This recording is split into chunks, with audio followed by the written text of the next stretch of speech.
Hello दोस्तों, Jharkhand job channel में दोस्तों आप लोगों का स्वागत है। दोस्तों चलिए दोस्तों, आज हम लोग बात करने वाले प्रधानमंत्री आवास योजना ग्रामीण अंतर्गत नियुक्ति संबंधी विज्ञापन संख्या का बात करेंगे। दोस्तों 01/2025 सरकार के प्रधान सचिव ग्रामीण विकास विभाग झारखंड रांची की अधिसूची संख्या 10/16 दिनांक 1/7/2017 एवं ग्रामीण विकास विभाग झारखंड सरकार के पत्रांक 23 रांची दिनांक 23/6/2022 के अवलोकन में प्रधानमंत्री आवास योजना ग्रामीण अंतर्गत जिला स्तरीय लेखापाल सह कंप्यूटर ऑपरेटर एवं प्रखंड स्तरीय समन्वयक तथा लेखापाल सह कंप्यूटर ऑपरेटर की रिक्त पदों पर सुविधा आधारित नियुक्ति हेतु इच्छुक एवं योग्य उम्मीदवार से ऑनलाइन आवेदन आमंत्रित किया जाता है। विवरण निम्नलिखित है। तो दोस्तों लेखापाल सह कंप्यूटर ऑपरेटर के लिए और कंप्यूटर ऑपरेटर के लिए दोस्तों ये रिक्त पद की भर्ती निकाली गई है। तो यदि आप लोग चैनल में नए हैं तो इसी तरह से जॉब से रिलेटेड जानकारी पाने के लिए हमारे चैनल को सब्सक्राइब करें, घंटी के बेल आइकन दोस्तों जरूर दबाएं। दोस्तों चलिए आगे देखते हैं हम लोग रिक्त पद की विवरण, कौन कौन सा पद है और कितना पद है और कौन कौन सा एजुकेशन मांगा गया है, सारा चीज़ वीडियो में क्लियर करने वाला हूँ। और आप लोग किस तरह से इसे अप्लाई कर सकते हैं ऑनलाइन या ऑफलाइन, सारा चीज़ वीडियो में क्लियर होगा, तो अंत तक जरूर बने रहिए। चलिए आगे देखते हैं रिक्त पदों की संख्या। दोस्तों तो ये ब्लॉक कोऑर्डिनेटर का वैकेंसी है दोस्तों। तो चलिए आगे देखते हैं इसमें ब्लॉक कोऑर्डिनेटर के लिए क्या क्या करना होगा। तो रिक्त पद का विवरण, यहाँ पद का नाम दिया गया है अनारक्षित, अनुसूचित जाति, अनुसूचित जनजाति, अत्यंत पिछड़ा वर्ग, आर्थिक रूप से कमजोर, कुल पद दिया गया है। तो बात करने वाले हम लोग जिला स्तरीय वैकेंसी का लेखापाल सह कंप्यूटर ऑपरेटर का। दोस्तों केवल एक पोस्ट है, अनारक्षित के लिए है दोस्तों, और बाकी बात के लिए खाली है। बात करेंगे प्रखंड स्तर का, प्रखंड समन्वयक का 3 पोस्ट है अनारक्षित के लिए, और अनुसूचित जाति के लिए 2 पोस्ट है, अनुसूचित जनजाति के लिए 2 पोस्ट है, और पिछड़ा वर्ग के लिए 1 पोस्ट है, आर्थिक रूप से कमजोर के लिए 1 पोस्ट है, ईडब्ल्यू टोटल 9 पोस्ट है दोस्तों। और अत्यंत पिछड़ा वर्ग के लिए 1 भी नहीं है दोस्तों, खाली है, देख लीजिएगा। और प्रखंड स्तरीय पर लेखापाल सह कंप्यूटर ऑपरेटर का वैकेंसी की बात करेंगे। अनारक्षित के लिए 2 पोस्ट है, अनुसूचित जाति के लिए खाली है, अनुसूचित जनजाति के लिए 1 पोस्ट है, अत्यंत पिछड़ा वर्ग के लिए है, फिर दोस्तों पिछड़ा वर्ग के लिए खाली है, फिर आर्थिक रूप से कमजोर के लिए 1 है, टोटल 5 पोस्ट है। तो देख सकते हैं यहाँ पे नियुक्ति की प्रक्रिया एवं सेवा शर्तें जिला स्तर पर। तो जिला स्तर पर नियुक्ति की सेवा शर्तें क्या है दोस्तों, देख सकते हैं पद, यहाँ उम्र सीमा रखा गया है, मासिक मानदेय राशि रखा गया है, शैक्षणिक योग्यता रखा गया है। तो लेखापाल सह कंप्यूटर ऑपरेटर का बात करेंगे, 18 से 30 एज मांगा गया है, 15,000 आपका सैलरी रहने वाला है। मान्यता प्राप्त विश्वविद्यालय संस्था से वाणिज्य कॉमर्स विषय में इंटरमीडिएट होना चाहिए। उत्तीर्ण एवं डिप्लोमा कंप्यूटर इन DCA 1 वर्ष का कार्य अनुभव होना चाहिए। और दोस्तों साथ ही हिंदी तथा अंग्रेजी में टंकन का दक्षता अनिवार्य है, यानी टाइपिंग आना चाहिए दोस्तों। बात करेंगे प्रखंड स्तरीय वैकेंसी के बारे में, पद का नाम, उम्र सीमा, मासिक देय, शैक्षणिक योग्यता। तो प्रखंड सामान्य का 22 से 45 एज रखा गया है, 18,000 सैलरी रहने वाला है। बात करने वाले हैं एजुकेशन की, तो मान्यता प्राप्त विश्वविद्यालय संस्था से rural management, cooperative management, social work, और दोस्तों में स्नातक उत्तीर्ण मांगा गया है, यानी ग्रेजुएशन मांगा गया है। कम से कम 1 वर्ष का कार्यानुभव अथवा मान्यता प्राप्त विश्वविद्यालय से स्नातक उत्तीर्ण एवं 1 वर्ष का कार्यानुभव उम्मीदवार को rural management, cooperative management, social work को स्नातक को प्राथमिकता दी जाएगी। तो दोस्तों ये तो था ब्लॉक स्तरीय पर। दूसरा पोस्ट के बारे में जानकारी लेंगे दोस्तों। लेखापाल सह कंप्यूटर ऑपरेटर के बारे में 18 से 30 एज रखा गया है, 10,000 सैलरी रहने वाला है। मान्यता प्राप्त बोर्ड विश्वविद्यालय संस्था से वाणिज्य कॉमर्स विषय में इंटरमीडिएट उत्तीर्ण एवं डिप्लोमा इन कंप्यूटर यानी DCA होना चाहिए। 6 माह का कार्यानुभव और हिंदी तथा अंग्रेजी में टंकन यानी टाइपिंग आना चाहिए दोस्तों। तो देख सकते हैं आवेदन का क्या प्रक्रिया है, थोड़ा देख लेते हैं। आवेदन भारत का नागरिक होना चाहिए। उम्र सीमा की गणना 1/1/2025 के आधार पर की जाएगी दोस्तों। अनारक्षित रिस्टोर कार्मिक प्रशासनिक सुधार राजभाषा विभाग के संकल्प में विज्ञापन संख्या 1617 दिनांक 17/3/2023 के अवलोकन में आरक्षण रोस्टर का पालन किया जाएगा। अनारक्षित का दावा करने वाले आवेदकों अस्थायी निवासी प्रमाण पत्र, कार्मिक प्रशासनिक सुधार तथा राजभाषा विभाग के पत्रांक 1650 दिनांक 2/6/2016 एवं पत्रांक 5752 दिनांक 19/7/2019 से निर्धारित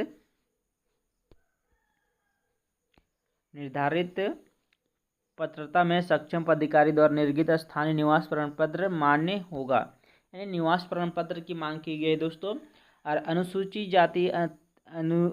अनुसूचित जाति जनजाति अत्यंत पिछड़ा वर्ग अनुसूची 1 पिछड़ा वर्ग अनुसूची 2 आर्थिक रूप से कमजोर वर्ग के आवेदन को आरक्षण का दावा करते हैं उनके द्वारा क्रमिक प्रशासनिक सुधार राजभाषा विभाग पत्रांक 17 दिनांक 6/2025 एवं पत्रांक 156 दिनांक 16/6/2017 के तस्मय प्रधान विहित प्रमाण पत्र सक्षम पत्र निर्गत जाति प्रमाण पत्र आय प्रमाण संपत्ति प्रमाण पत्र की मान्य होंगे। दोस्तों जो भी अनुसूचित जाति के प्रमाण पत्र यानी आरक्षण का दावा करते हैं उनसे ये डॉक्यूमेंट मांगे, जाति प्रमाण पत्र आय प्रमाण पत्र यानी जाति कास्ट रेजिडेंशियल सब आप बना के रखिएगा दोस्तों। इतना अवलोकन में 2025 और 19 और 17 का अवलोकन में इधर का बात चलेगा दोस्तों।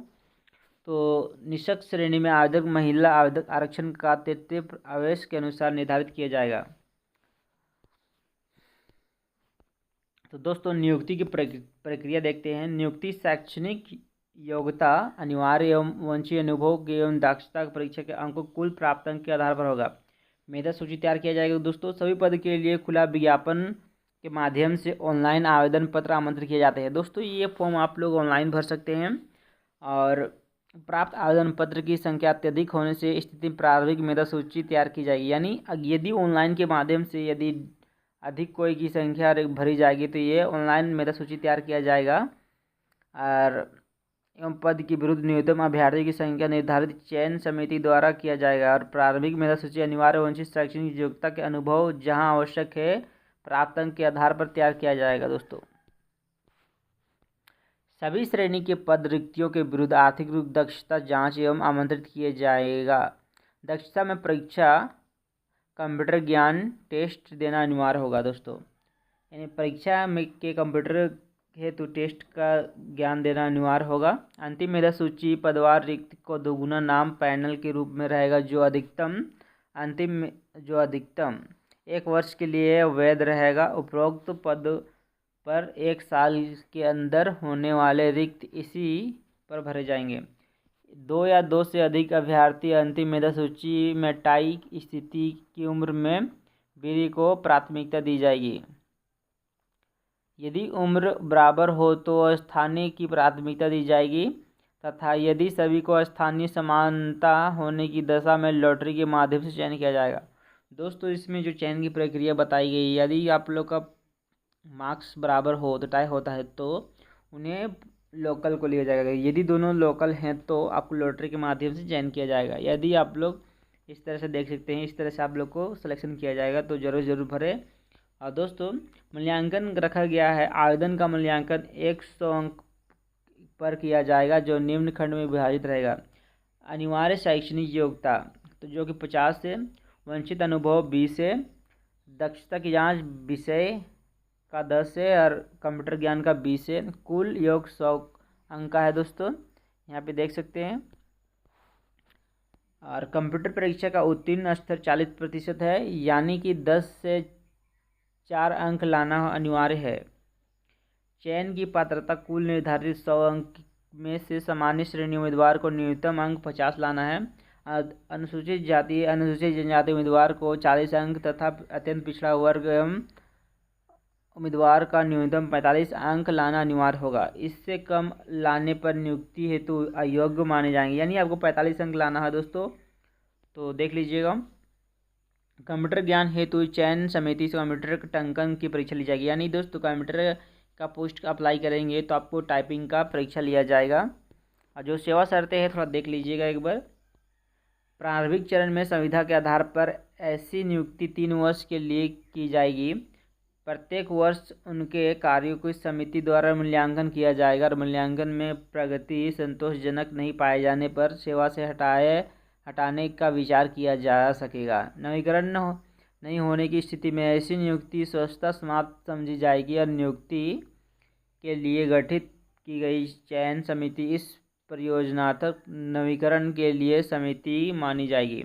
यदि कोई कार्यरत पदाधिकारी कर्मी ऐसे नियुक्ति से स्वस्थ मुक्त होना चाहेंगे तो उसे अपने नियुक्ति पदाधिकारी के माध्यम से पदाधिकारी को इसी लिखित सूचना का 1 माह का पूर्ण देनी होगी। 1 माह के परिबल जमा करनी होगी। इसके विपरीत यदि नियुक्ति पदाधिकारी को ऐसा कार्यरत पदाधिकारी कर्मी की सेवा की आवश्यकता नहीं हो तो उसे 1 माह के लिखित सूचना या माह के परिबल देकर कार्यरत पदाधिकारी कर्मी का सेवा समाप्त कर सकेंगे। परंतु कार्य संतोषजनक पाए जाने पर कार्यरत पदाधिकारी कर्मी का सेवा नियुक्ति पदाधिकारी के द्वारा किसी भी वक्त समाप्त की जा सकेगी। उपयुक्त अवधि की संविदा के आधार पर नियुक्ति कर्मी को किसी अन्य संस्था स्थान इत्यादि का कार्य करने का अनुमति नहीं दी जाएगी। संविदा आधारित नवीकरण कर्मी का क्षमता उपलब्ध तथा योजना की अवधि का ध्यान रखते हुए किया जाएगा। कार्य संतोषजनक पाए जाने पर मानदेय 5% वार्षिक वृद्धि की जाएगी। यानी कार्य मानदंड पाए जाने 5% वार्षिक वृद्धि की जाएगी दोस्तों। तो याद रखिए, पदाधिकारी कर्मी को एक मुफ्त वेतन के अंतर्गत ही यात्रा, दूरभाषा एवं इंटरनेट की सुविधा सम्मिलित होगी। आवेदक को योगदान करने की किसी प्रकार का यात्रा व्यय भुगतान नहीं किया जाएगा। कर्मी की मात्र सरकारी कार्यों को देश के अंदर यात्रा करने हेतु राज्य के नियमों के अंतर्गत यात्रा व्यय का भुगतान किया जाएगा। राज्य सरकार द्वारा निर्धारित सिर्फ आकस्मिक अवकाश संविदा कर्मी देय होगा। नियुक्ति कर्मियों को जिला द्वारा तैयार किए गए अनुबंध पर पत्र हस्ताक्षर करना होगा। आवेदन समर्पित करने की प्रक्रिया: इच्छुक एवं योग्य उम्मीदवार दिनांक 27/6/2025 से 12/7/2025 तक विभागीय पोर्टल apply@jharkhand.gov.in में ऑनलाइन आवेदन कर सकते हैं तथा विज्ञापन विस्तृत जानकारी कर सकते हैं। यानी दोस्तों 27/6/2025 से यहाँ पे दिया गया है 27/6/2025 से 12/7/2025 तक, यानी 12 जुलाई 2025 तक इसे अप्लाई कर सकते हैं। अप्लाई करने का पोर्टल दिया गया है http://apply@jharkhand.gov.in में अप्लाई कर सकते हैं। तो दोस्तों ऑफलाइन या किसी भी माध्यम से आवेदन से संबंधित कागजात किसी भी परिस्थिति में स्वीकार नहीं है। ऑफलाइन स्वीकार नहीं किया जाएगा दोस्तों, ऑनलाइन ही आपको भरना है।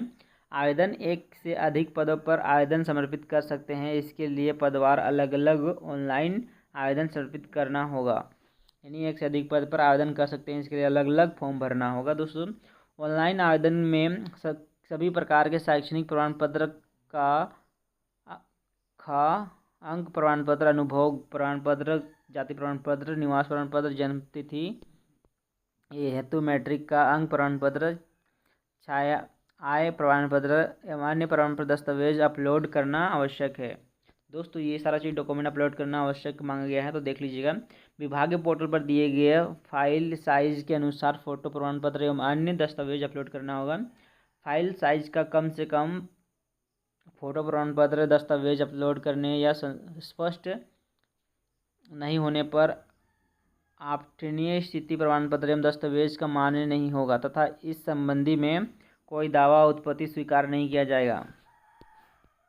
तो दोस्तों जिला उपलब्ध रिक्त विरुद्ध नियुक्ति हेतु तैयारी प्रारंभिक मेधा सूची आवेदन प्रमाण पत्र सत्यापन गठित जिला स्तरीय समिति द्वारा किया जाएगा और किसी भी प्रकार का विवाद स्थिति अंतिम निर्णय लेने का अधिकार जिला स्तरीय चयन समिति विज्ञापन में किसी आवश्यक अंशिका संशोधन या इसे पूर्ण रद्द करने का हस्तक्षेप नियुक्ति रहेगी। तो दोस्तों ये तो था ब्लॉक कोऑर्डिनेटर का वैकेंसी दोस्तों। ये निकाला गया है दोस्तों, देख सकते हैं गढ़वा जिला से निकाला गया, उपायुक्त सा गढ़वा से निकाला गया है और जिला एवं विज्ञापन पदाधिकारी को प्रेषित किया गया है। तो देख सकते हैं यहाँ पे गढ़वा जिला से वैकेंसी था। तो यहाँ पे देख सकते हैं आवेदन कैसे करना है, एक बार फिर से देख लीजिए। आवेदन के द्वारा 27/6/2025 से 12/7/2025 के अपराह्न 5 बजे तक वेबसाइट में apply@jharkhand.gov.in पर ही ऑनलाइन आवेदन स्वीकार किया जाएगा दोस्तों। आवेदन के साथ निम्न दस्तावेज अपलोड करना अनिवार्य है दोस्तों। तो देख लीजिए कौन कौन सा डॉक्यूमेंट लगने वाला है दोस्तों। स्वहस्ताक्षरित रंगीन फोटो, सरकारी मान्यता संस्था से निर्गत अनिवार्य योग्यता अंक प्रमाण पत्र, मान्यता प्राप्त संस्था से निर्गत अनुभव प्रमाण पत्र, आरक्षण का दावा करने वाले आवेदकों को सक्षम पदाधिकारी द्वारा निर्गत जाति प्रमाण पत्र एवं दिव्यांग प्रमाण पत्र अपलोड करना होगा। आर्थिक रूप से कमजोर आवेदकों को सक्षम पदाधिकारी द्वारा निर्गत एवं संपत्ति प्रमाण पत्र, सक्षम पदाधिकारी द्वारा निर्गत स्थानीय निवास प्रमाण पत्र, जन्म तिथि मैट्रिक उत्तीर्ण प्रमाण पत्र, सभी अपलोड किए जाने वाले प्रमाण पत्र पाठनीय होना चाहिए। अपाठनीय होने की स्थिति में संलग्न प्रमाण पत्र पर विचार नहीं किया जाएगा। यानी जो भी डॉक्यूमेंट अपलोड करने कीजिएगा साफ साफ क्लियर रहना चाहिए दोस्तों, जो कि पढ़ा जा सके। यदि वो पढ़ा नहीं जाएगा तो आपको वो स्वीकार नहीं किया करेगा। जिन आवेदकों को शैक्षणिक प्रमाण पत्र ग्रेड, जीडीपी, डीसीजीपी स्कोर के अनुरूप अंकित है, उन आवेदकों को अपना संबंधित विश्वविद्यालय संस्था प्रतिशत का अंतरण कराकर प्रमाण पत्र संलग्न करना अनिवार्य होगा। तो वैसे आवेदक जिनका 5 वर्ष का स्नातकोर एकीकृत इंटरेस्टेड अंक प्रमाण पत्र है, उन्हें संबंधित विश्वविद्यालय संस्था से स्नातक स्कोर पृथक अंक प्रतिशत का प्रमाण पत्र अपलोड करना अनिवार्य है। आवेदक एक से अधिक पदों के लिए आवेदन समर्पित कर सकते हैं। इसके लिए प्रत्येक पद के लिए अलग अलग आवेदन समर्पित करना होगा। तो दोस्तों आप लोग एक से अधिक पद भी आवेदन कर सकते हैं। इसके लिए आपको अलग अलग आवेदन करना होगा, एक ही साथ नहीं होगा। अर्हता अनुरूप ऑनलाइन आवेदन मांगी गई है, विवरण पूर्ण रूप से भरा जाना अनिवार्य है। निर्धारित स्थिति में ऑनलाइन आवेदन पत्र किसी भी प्रकार का दावा मान्य नहीं होगा। आवेदन को द्वारा ऑनलाइन भरे गए गलत सूचना संबंधित आवेदन को स्वतःरत समझा जाएगा। तो दोस्तों ये ब्लॉक कोऑर्डिनेटर का था दोस्तों, जो कि गढ़वा जिला से निकल के आया है। यहाँ पे देख सकते हैं समाहरणालय गढ़वा जिला से है, जो ब्लॉक कोऑर्डिनेटर का वैकेंसी है दोस्तों। जो कंप्यूटर ऑपरेटर और लेखाफाल सा और प्रखंड स्तरीय सामान्य वैकेंसी निकल के आया दोस्तों। और यदि आप लोग चैनल में नए हैं तो दोस्तों इसी तरह से चैनल को सब्सक्राइब करें, घंटी की बेल आइकन दोस्तों जरूर दबाएं, ताकि आप लोग इसी तरह से जॉब से रिलेटेड जानकारी पा सके दोस्तों। और चलिए दोस्तों मिलते हैं हम लोग नेक्स्ट वीडियो में। आज दोस्तों चैनल को सब्सक्राइब करना ना भूलें, क्योंकि दोस्तों इसी तरह जॉब से रिलेटेड जानकारी हमारे चैनल के माध्यम से आप लोगों को बेनिफिट मिलता है दोस्तों। चलिए दोस्तों मिलते हैं नेक्स्ट वीडियो में।